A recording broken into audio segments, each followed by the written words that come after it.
Joséphine Yéné Ouattara est la nouvelle présidente du Rassemblement des femmes républicaines. Élue après 2 jours de travaux, une élection placée sous le signe de l'unité. Le chef de l'État a visité le palais Gungbok-Gung de Séoul, classé au patrimoine mondial de l'UNESCO au cours de sa visite officielle en Corée du 6 au 9 octobre dernier. Et puis les éléphantes se sont qualifiées pour la Coupe du Monde féminine de 2015 au Canada en battant l'Afrique du Sud sur le score de 1-0. C'était les titres. Mesdames et messieurs, bonsoir et bienvenue à cette édition. Ouattara Yéné Joséphine est la nouvelle présidente des femmes républicaines. Elle succède à Touré Aya Virginie à l'issue du 3e congrès ordinaire des femmes du Rassemblement des Républicains. Le reportage est signé Gabriel Zani. Le rideau est tombé ce dimanche 26 octobre sur le 3e congrès des femmes républicaines au parc des sports de Trècheville dans le district d'Abidjan. On retient des recommandations des congressistes que la femme républicaine doit jouer un rôle d'avant-garde pour consolider les acquis du RDR. Mais pour que cela soit, le parti doit prêter une attention aux résolutions des assises. La commission propose de s'engager officiellement dans les statuts à respecter l'égalité entre les femmes et les hommes et à pratiquer une approche intégrée de l'égalité. Selon la ministre de la Solidarité, le parti doit faire en sorte que les femmes républicaines soient autonomes. Dans l'Union, nous allons commencer à développer votre programme qui doit permettre aux femmes du RFR d'être des modèles en matière d'autonomisation économique de la femme en Côte d'Ivoire. Si vous entendez nos conseils, notre engagement et notre détermination, aucun fonds, aucun projet n'échappera à nos femmes. Et j'en suis formelle.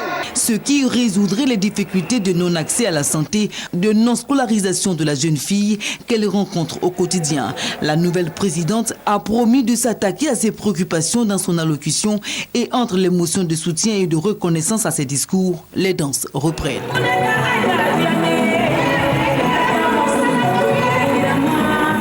Joséphine Ouattara Yéné doit former très prochainement son bureau. Amadou Soumaro lui recommande de travailler dans la continuité. Naturellement, Joséphine aura désormais à ses côtés la direction du parti. Et elle peut compter sur nous.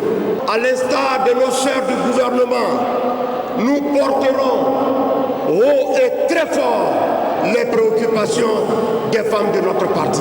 Ce sont au moins 3000 femmes républicaines rassemblées à la faveur de ce congrès tenu autour du thème Élection 2015, femmes unies et mobilisées pour la victoire de Lassane Ouattara.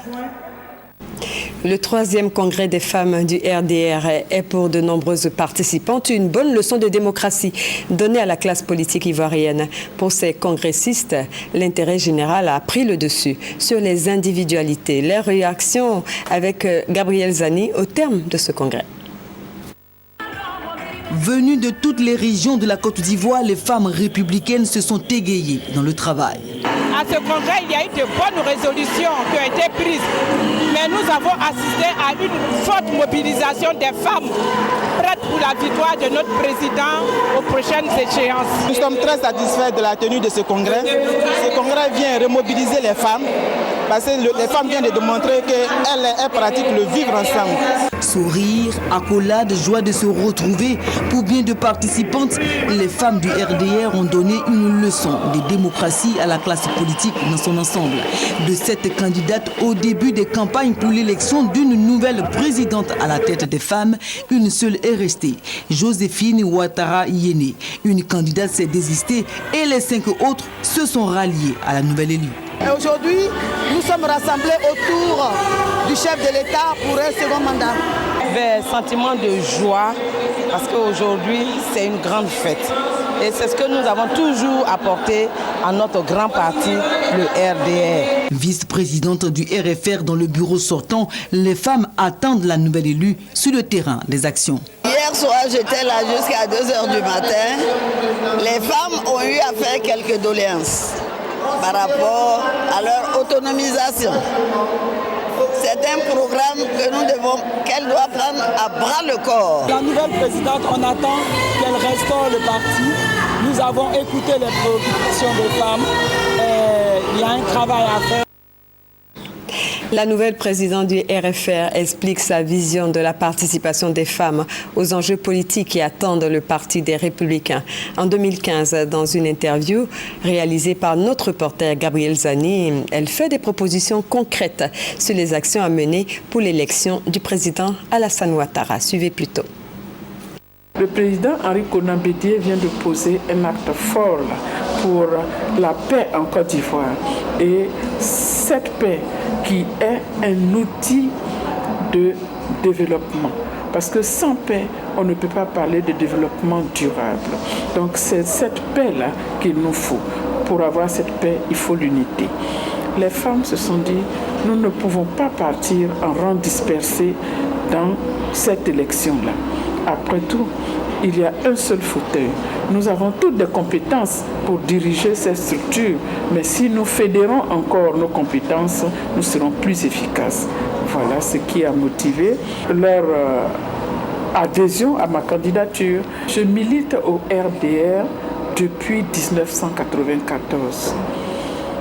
J'ai été aux côtés de la toute première candidate du RFR, Madame le ministre Kandia Camara. J'ai travaillé à ses côtés et aujourd'hui, en tant que médecin, en tant que travailleur social, avec l'expérience que j'ai acquise au niveau du parti, je me suis dit que je pouvais apporter quelque chose à ces femmes-là. Les femmes attendent beaucoup de cette présidence. Au cours de toute ma campagne, j'ai parlé du volet social. D'abord, il faut arriver à soulager, écouter ces femmes, les apaiser, les rassurer pour pouvoir les remobiliser. Une fois qu'on les a remobilisées, on peut les organiser et faire en sorte qu'elles puissent bénéficier de projets générateurs de revenus. Pour les femmes qui n'ont pas été à l'école, nous avons proposé faire de l'alphabétisation pour celles-là. C'est important. Il y a 61% d'analphabètes en Côte d'Ivoire. Et sur ces 61%, 72% de femmes. Voilà. Ouattara Joséphine Niéné est la nouvelle présidente du RFR, le Rassemblement des femmes républicaines. Les femmes sont à l'honneur ce soir. Les femmes leaders du secteur du vivrier en Côte d'Ivoire soutiennent elles aussi la candidature du chef de l'État à la présidentielle de 2015. Elles ont démontré leur adhésion à cette candidature au cours d'un rassemblement qui a eu lieu hier samedi à la Caisse Stable. Rassemblement présidé par le ministre d'État Albert Mabri-Touakeus. Ce soutien est dû aux actions du président de la République en faveur du développement dans ce secteur. Reportage Michel Digré. Le secteur du vivrier constitue un maillon essentiel de l'économie ivoirienne et occupe environ 85% de la population agricole. La filière est constituée en majorité de femmes, parmi elles les femmes gourous, une composante essentielle de la production et de la commercialisation de vivriers. Le temps d'un soutien à la candidature d'Alassane Ouattara à la présidentielle de 2015, elles ont quitté les marchés gourous pour rallier la Caisse Stable au plateau.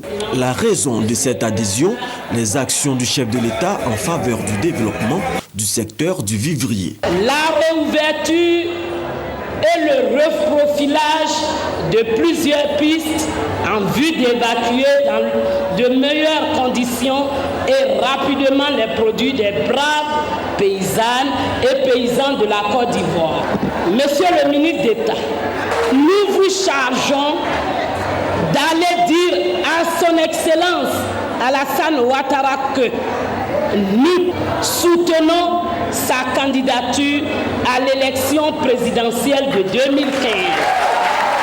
Le ministre du Plan et du Développement entend transmettre au chef de l'État le message des femmes leaders du secteur du vivrier en Côte d'Ivoire. Vous avez raison, parce qu'au-delà des exemples qui ont été donnés tout à l'heure, le président Alassane Ouattara peut beaucoup nous apporter.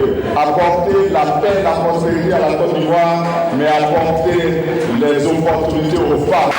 Vous avez raison et je le lui dirai. Le ministre Mabri-Touakeus a par ailleurs félicité les femmes gourous pour la cohésion au sein de leur corporation qui participent au développement du secteur du vivrier en Côte d'Ivoire. Et je vous l'annonçais dans les titres. titres, le président de la République a effectué une visite officielle en Corée du 6 au 9 octobre dernier, visite au cours de laquelle le chef de l'État a visité le palais royal Gyeongbokgung, le plus beau du pays. Ce palais est classé au patrimoine mondial de l'UNESCO. Il a été bâti en 1394 par le roi Taejo de la dynastie Joseon. Visite guidée. La République de Corée a déroulé le tapis rouge pour le président Alassane Ouattara, qui était l'invité de la présidente Park Geun-hye. Outre les importants accords signés et l'appui de l'Agence coréenne de coopération à hauteur de plus de 100 millions de dollars pour la réalisation de nombreux projets de développement, le président Alassane Ouattara a été fait docteur honoris causa de la prestigieuse université Soknyum.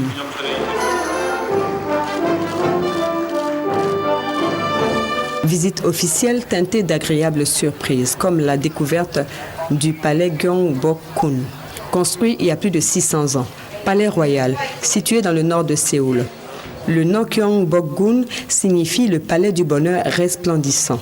Semble-t-il contagieux, car c'est avec bonheur que le président Alassane Ouattara a admiré l'architecture originale de ce palais édifié en 1394 par le roi Taejo, fondateur et premier roi de la dynastie Joseon, l'une des 3 dynasties qui ont régné sur la Corée.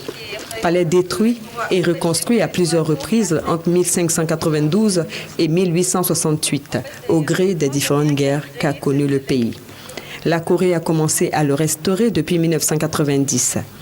Toutes ces constructions en bois, composées de 500 bâtiments, occupent une superficie de 40 hectares qui font de ce joyau architectural, classé au patrimoine mondial de l'UNESCO, le plus beau et le plus imposant des 5 palais royaux de Séoul.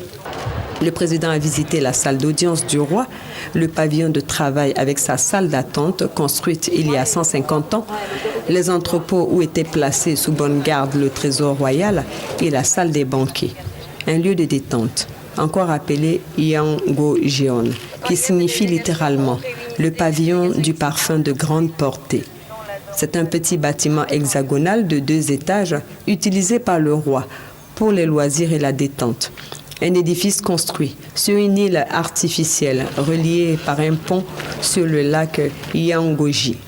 Le chef de l'État a pris plaisir à poser devant ce lieu historique sous le regard bienveillant des nombreux visiteurs coréens, visiblement heureux de voir le président Alassane Ouattara, premier chef d'État ivoirien, accueilli au pays du matin calme.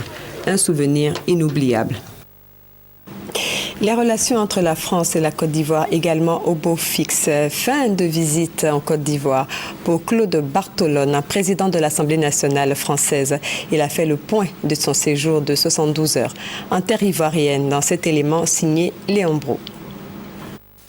Le chef du Parlement français, Claude Bartolone, quitte Abidjan avec le sentiment partagé par son homologue Guillaume Soro d'avoir boosté les relations entre son pays et la Côte d'Ivoire. À la clé, les contacts noués en 3 jours, visite de pôles économiques et de dispositifs sanitaires contre Ebola, échange avec l'opposition et les députés ivoiriens, des rencontres couronnées par l'aide française de 9 millions d'euros à la Côte d'Ivoire et la signature du protocole d'accord créant le cadre formel de l'historique coopération entre les parlements français et ivoiriens. Un acte qui vise cet objectif, dont c'est 2. Développer des échanges sur les stratégies appropriées dans les façons d'organiser et de faire fonctionner un parlement. Procéder à des études donnant lieu à la production de documents d'expertise dans divers domaines et pouvant servir de base d'échange entre les députés et hauts fonctionnaires des 2 assemblées. Son séjour ivoirien, aussi une occasion pour le président de l'Assemblée nationale française de comprendre la démocratie et l'économie ivoirienne. Autre moment fort de sa visite, la rencontre de Claude Bartolone avec le président Alassane Ouattara. À cette occasion, le chef du Parlement français a été fait grand croix dans l'ordre du mérite ivoirien en reconnaissance à son engagement à œuvrer pour le renforcement des liens entre la France et la Côte d'Ivoire. Le 27 octobre de chaque année, l'UNESCO ouvre une lucarne sur la protection du patrimoine audiovisuel dans le monde. La Côte d'Ivoire, à l'instar des autres pays, célèbre cette journée qui a sa 8e édition cette année. Le thème choisi, archivage audiovisuel face au passage au numérique. La déclaration du gouvernement est livrée par la ministre de la Communication, Afoussiata Bamba Lamine. Franck Wadjo. Une journée pour célébrer la mémoire collective traduite par l'archivage audiovisuel. Le besoin est manifesté en réalité depuis 2005 par l'UNESCO, mais un problème de fond, toutefois, celui de la conservation des archives, témoignage de la vie d'une nation. Aussi, devrions-nous accorder un grand intérêt aux archives audiovisuelles dont la fragilité a été mise en évidence par l'UNESCO. Cette précarité est liée à la fois à des facteurs naturels comme les inondations et les incendies, mais également à des actes perpétrés par les hommes comme les pillages et les conflits. À l'occasion donc de la 8e journée mondiale du patrimoine audiovisuel, un défi en guise de thème, l'archivage audiovisuel face au passage au numérique. Une préoccupation pour la tutelle, surtout qu'au niveau national, la précarité de nos archives en matière d'audiovisuel incite à franchir le pas et mettre le pied à l'étrier. S'agissant de la situation des archives audiovisuelles en Côte d'Ivoire, elle n'est pas réluisante, en raison des désastres qu'elles ont subis au cours de la décennie écoulée. Il y a donc nécessité de restaurer notre patrimoine audiovisuel. C'est ce à quoi d'ailleurs s'attelle le gouvernement sous l'autorité du Premier ministre, conformément à la vision du président de la République, son Excellence M. Alassane Ouattara. C'est pourquoi les 27, 28 et 29 octobre, nous allons organiser simultanément à Abidjan et à Bouaké des ateliers de réflexion sur les moyens à mettre en œuvre pour la restauration de notre patrimoine audiovisuel. Bouaké et Abidjan aux couleurs des archives audiovisuelles, le 27 octobre, rendez-vous annuel consacré au patrimoine audiovisuel dans le monde. Le professeur Ndriyoman Thérèse est la candidate de la Côte d'Ivoire au poste de directeur régional de l'Organisation mondiale de la santé.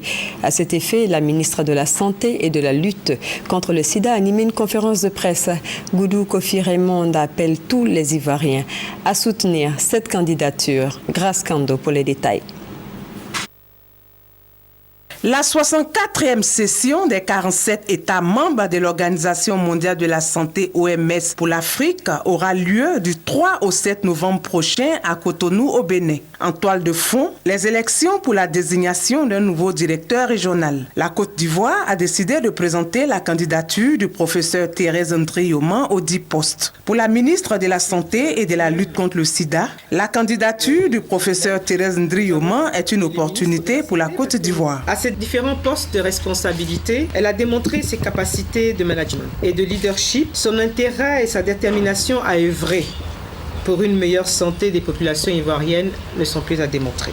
Le projet de gouvernance proposé par la candidate est suffisamment attractif et pertinent.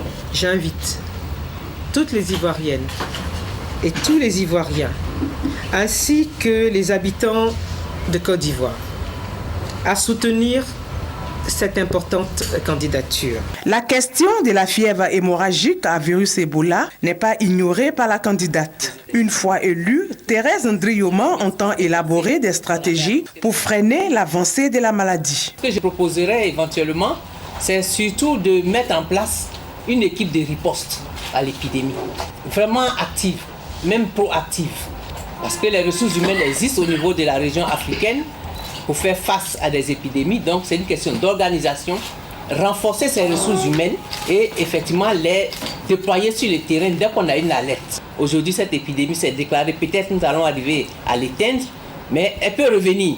Donc nous devons être vraiment formés, sensibilisés à la veille pour que dès qu'il y a un cas, il y ait une alerte précoce qui se signale et que le dispositif arrêté au niveau de la région se mette en branle pour y répondre. Professeur Thérèse Ndriyoman est titulaire d'un doctorat d'État en médecine et d'une agrégation en hépato-gastro-entérologie. Elle a successivement occupé les fonctions de doyen de l'UFR des sciences médicales à l'université Félix Houphouët-Boigny d'Abidjan, de directeur général de la santé, puis ministre de la Santé et de la lutte contre le sida. Le professeur Ndriyoman Thérèse en parlait à l'instant, la fièvre hémorragique à virus Ebola sévit dans la sous-région depuis quelques mois. Un cas vient d'être détecté au Mali. Fort heureusement, aucun cas enregistré dans notre pays. Le district autonome d'Abidjan ne veut pas rester en marge de la campagne de sensibilisation entamée par le gouvernement ivoirien. Avec à sa tête son gouverneur, Robert Begré-Mambé, le district initie une campagne de sensibilisation dans 93 villages relevant de son territoire. Nous Sangaré, Grace Kando, reportage. Les populations de Yopougon-Kouté, Adiopo-Doumé, Songon-Agban et Songon-Akie ont été formées sur les symptômes de la maladie à virus Ebola et les mesures de prévention à adopter. Le lavage des mains, chacun, si c'est chaud là, moi je dois utiliser, si je mets ma main dedans, je dois être le seul. Toi tu dois avoir ton seau. Or c'est pas possible au village. Donc quand il y a un combo comme ça là, où il y a l'eau, nous tous on doit laver les mains, on est 4, 5 à la maison, on doit avoir un copeau à côté, gobelet à côté.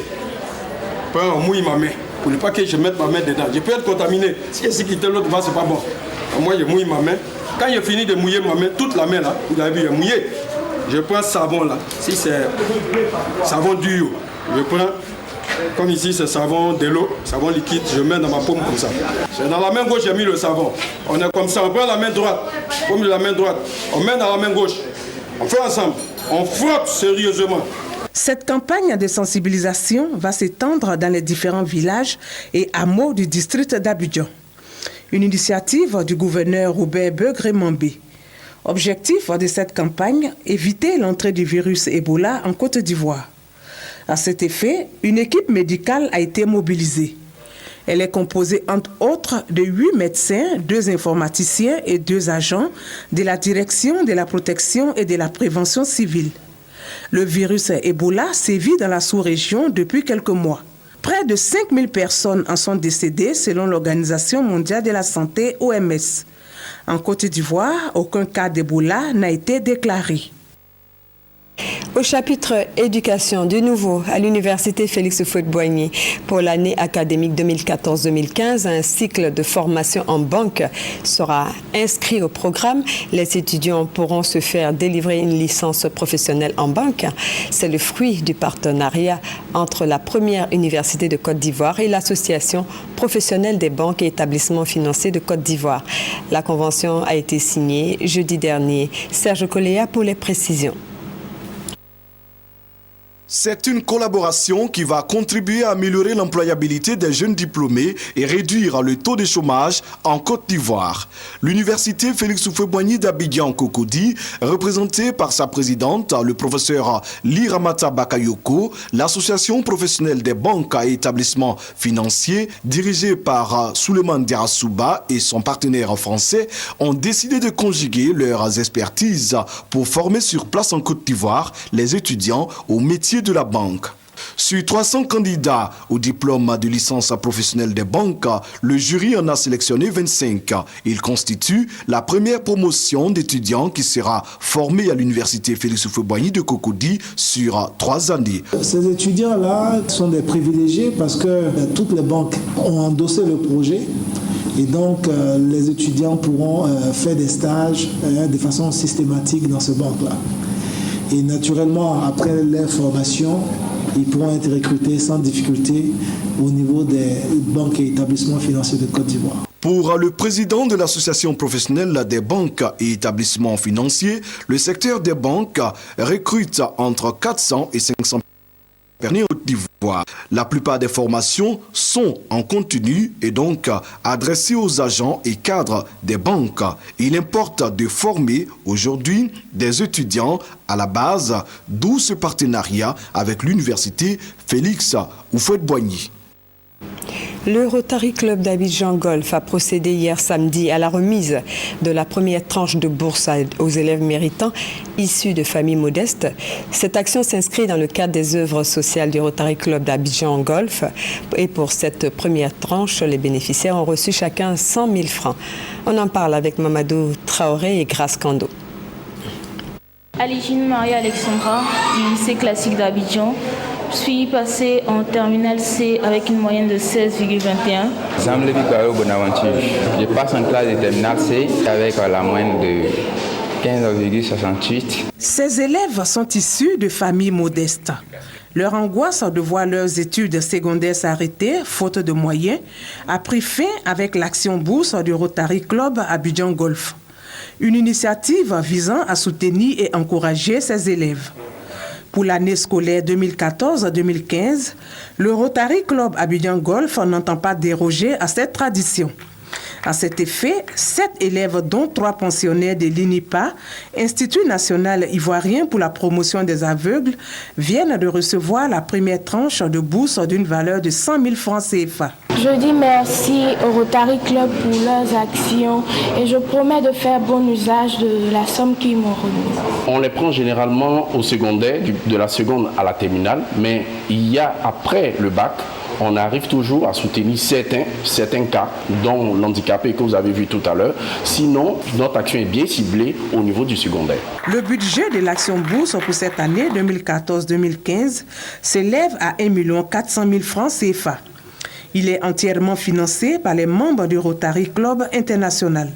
Pour rappel, l'action bourse a été lancée depuis la naissance du Rotary Club International en 1995. Et on poursuit avec la remise officielle des clés d'une unité de transformation de riz paddy avec l'aménagement d'un périmètre risicole moderne de plus de 50 hectares, des dons de plusieurs engins agricoles, notamment un tracteur, un motoculteur, un engin de décortiquage et une benne, un financement du Fonds national de la jeunesse, FNJ, d'un coût de plus de 80 millions de nos francs, qui va créer 250 emplois, dont 100 emplois directs.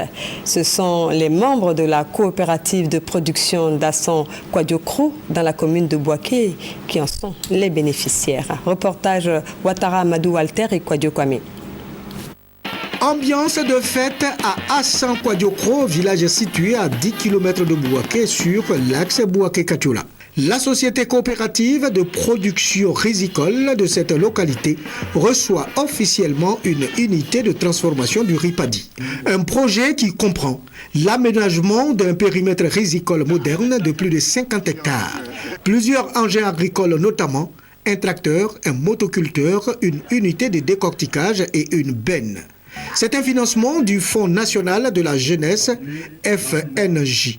Ce projet, d'un coût global de 80 millions de francs CFA, va créer 250 emplois, dont 100 emplois directs. La capacité de production journalière est de 7 tonnes, c'est-à-dire que les jeunes pourront, avec ces machines performantes, produire autant de tonnes de riz que leur ambition de devenir prospère le permettra. Ce projet est une autre avancée significative dans l'ambition de créer 1 million d'emplois d'ici 2015. Le chef de l'État a inscrit la jeunesse au cœur de ses priorités. Et toute l'action gouvernementale donc, vise à permettre l'épanouissement de ces jeunes, notamment à travers donc, la création d'emplois. Nous avons fait en sorte que les jeunes, une fois financés, ne soient pas livrés à eux-mêmes. C'est pourquoi il y a l'appui conseil et le suivi des projets. Heureux, les bénéficiaires ont promis faire bon usage de ces acquis. À l'endroit de mes collaborateurs, de nous mettre au travail pour que le gouvernement qui a fait ces financements-là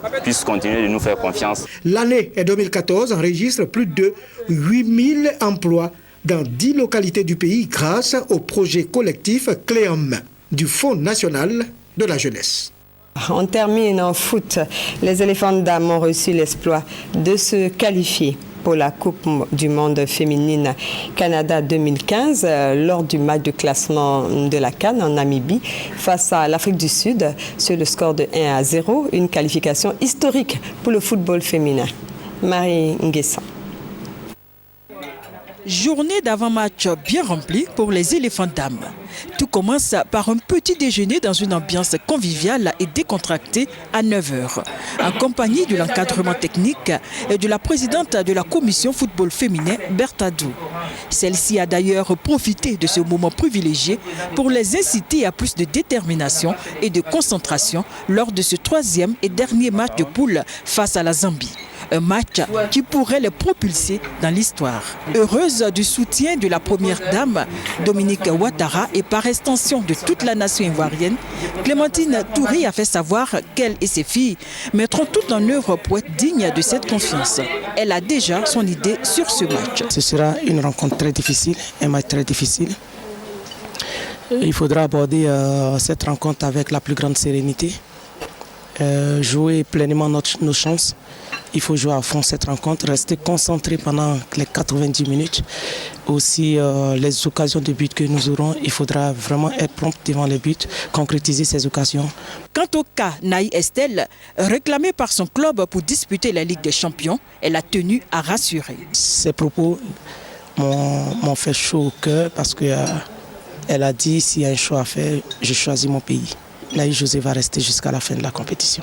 Deux invités spéciaux de la Fédération ivoirienne de football, les présidents de club de football féminin, Gossé Zédé Émile de la Juventus de Yopougon et Fodé Silla de 11 heures de Gagnois, représentant tous les présidents de club, ont également apporté leur soutien aux éléphants dames. 17h, conférence de presse, animée par Clémentine Touré et la capitaine Koutouan Stani. Nous avons reçu le message depuis le premier jour et que Dieu n'a pas jugé bon de nous accorder la victoire face au Nigeria. Il a permis que nous puissions être remotivés grâce au soutien de la première dame qui est notre première capitaine et nous avons mis en pratique ce qu'elle nous a envoyé comme message. Et je pense que ce message continue de nous motiver pour pouvoir encore relever le défi qui nous attend. Je n'ai pas de joueuse à l'infirmerie. J'ai mon effectif. Tout le monde est là, tout le monde se porte bien. 18h, séance d'entraînement au stade de l'Indépendance, stade d'une capacité de 25 000 places qui va abriter cette rencontre Zambie-Côte d'Ivoire. Clémentine Touré et ses filles ont fait les derniers réglages avant cette importante rencontre prévue ce vendredi 17 octobre à 15h GMT. Fin de ce journal. Excellente soirée sur RTI 1, la chaîne qui rassemble, et à très bientôt.